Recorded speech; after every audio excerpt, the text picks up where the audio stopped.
All right, I'm going to share one of my favorite things about maintaining classroom order, maintaining order around your own environment. You need to remember, don't forget that you can only really deal with those things in which you are connected.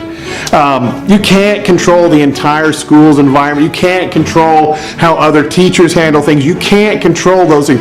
You can control you, and you can kind of control the world around you that you have immediate effect on, and that is it. Hopefully it will be contagious and spread. But I'm going to share something with you. Enforce the small things.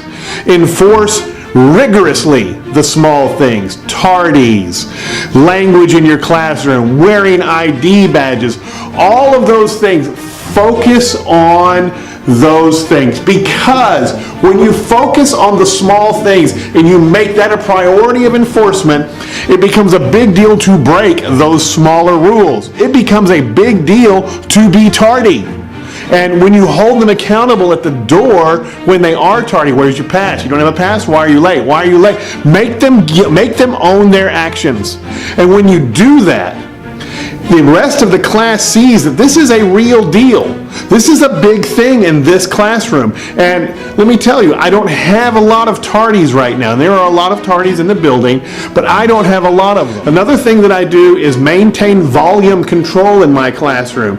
We have levels 1, 2, and 3. 1 is just one-on-one volume, where you're talking really quiet so that you really only hear it from the person across the table from you. Level 2 is a volume that you would use for just kind of your table group area, and you would use that volume. Now, level 3 is a volume where you can talk and have a discussion across the room, but it's always controlled. And if it gets too loud, I tell people to go to a volume 2. If it's too, we just use that volume control method, 1, 2, and 3.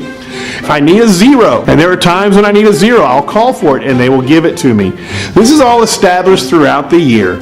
I encourage you to seek ways to make the small things important when it comes to classroom management. If they're important to you and you truly enforce them rigorously and religiously, your students will begin to abide by them. One of my favorite people that I've met in the entire time of education, who I had the honor of working with, he told me this: persist until they desist. Persist until they desist. Persist until they desist. He would say it like a mantra. You get frustrated with tardies and tardy sweep and other things that we would do in our school. His comment was, persist until they desist.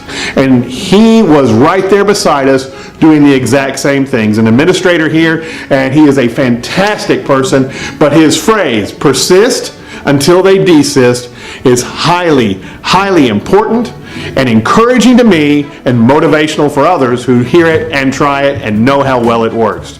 So I will continue to persist until they desist, and I enjoy learning with you, teaching with you, and together we will take over the world.